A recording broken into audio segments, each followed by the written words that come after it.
နဲ့သဘောကျနေတယ်လို့ပဲ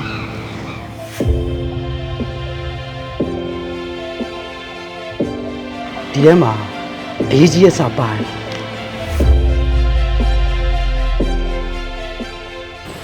ဟေးဘာလို့လုပ်ဖြစ်လဲမင်းရတယ်ကွာငါဘယ်လိုဖြစ်လို့ထူးထူးဆန်းစဉ်းစားရမှာတော့မဟုတ်ဘူး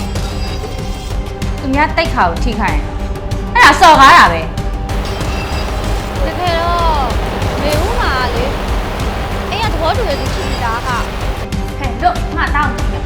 ခုမှဘာမှလာရှင်းပြမနေနဲ့ ငါလည်းတေလောက်ပုံကအဲ့တော့နေသိလားနေသိလားလို့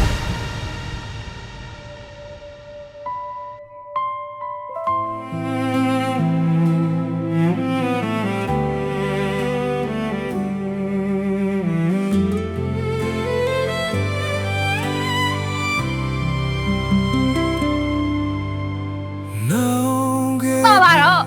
နေမနဲ့နာလို့ပြောမနေပါနဲ့နေတိတ်မုန်းနေ